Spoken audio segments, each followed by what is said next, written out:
Hello everyone, my name is Disney Storyteller, and I read books because they're really fun, and they also allow you to use your imagination to its fullest. And your dreams are fueled by that imagination that increases when you watch these short stories, which are nothing but dreams made up by other people, and they became reality in the form of a book. Today, Froggy's First Kiss.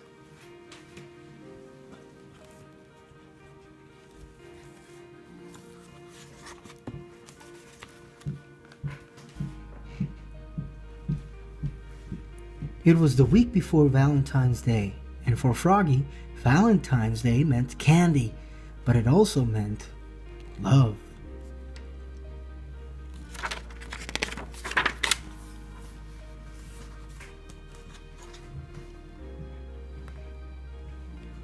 At school, Froggy's mind wandered.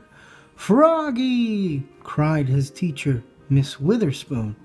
"What?" "Kindly pay attention, dear."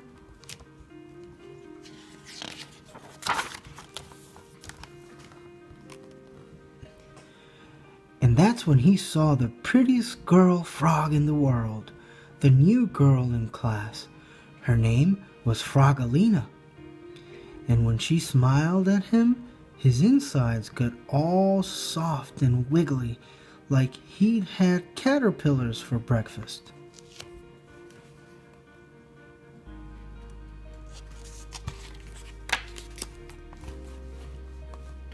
"Froggy!" called his teacher.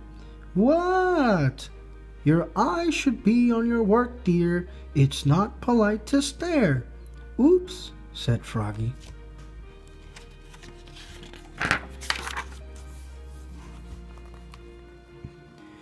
At recess, Frogolina smiled at him, through the monkey bars. He was hanging upside down, and when he saw her, he fell smack on his head. Bonk! At lunch, Frogolina sat beside him. She smiled and opened her lunchbox. "I have a treat for you, Froggy. Close your eyes." And she gave him a big, juicy apple.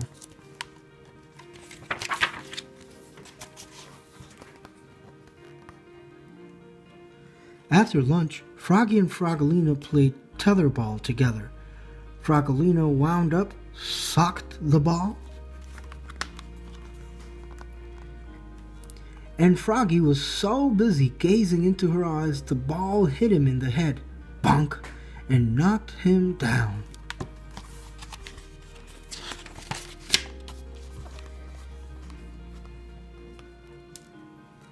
At lunch the next day, Frogolina smiled and opened her lunchbox. "I have a goodie for you, Froggy. Close your eyes."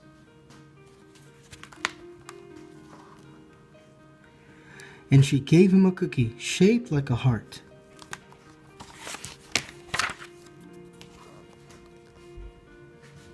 That afternoon, Froggy and his class made valentines. They cut hearts out of paper, some big, some little, some red, some pink.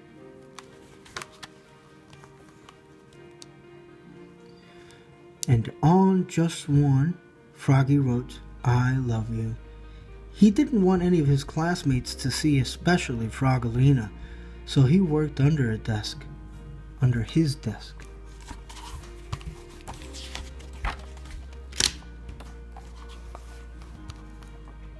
"Froggy!" called Miss Witherspoon. "What?" "Please work at your seat, dear, and don't make such a mess."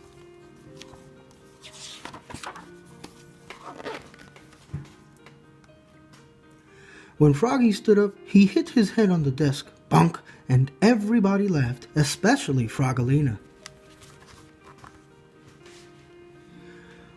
At lunch the next day, Frogolina sat beside him again. She smiled and opened her lunchbox. "I have a surprise for you, Froggy. Close your eyes." And what do you think she gave him?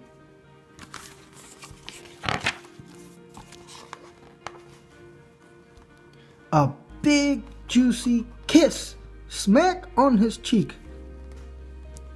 "Blah!" sputtered Froggy, looking more red in the face than green.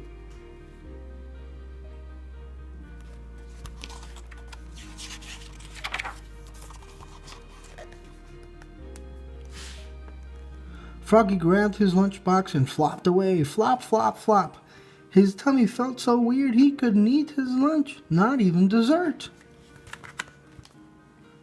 On the bus, home after school, everybody teased him, even Max, his best friend. They sang, "Froggy has a girlfriend, Froggy has a girlfriend." "No, I don't," cried Froggy.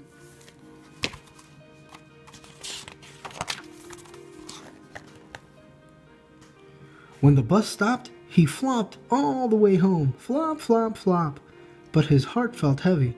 Was it love? Was it hunger? Was it his backpack filled with Valentine cards? "What did you do at school today, Froggy?" asked his mother. "We made Valentines," said Froggy. "Did you make one for someone special?" Froggy turned almost purple and flopped into his room. Flop, flop, flop.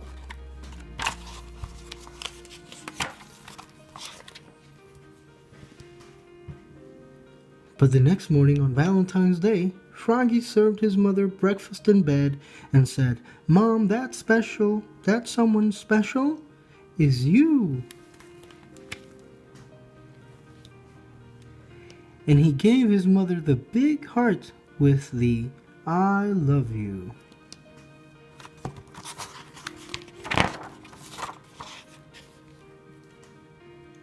And his mother gave Froggy a whole bunch of kisses.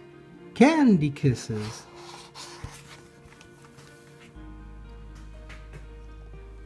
That was it for now, guys. Stay tuned for more. Bye-bye.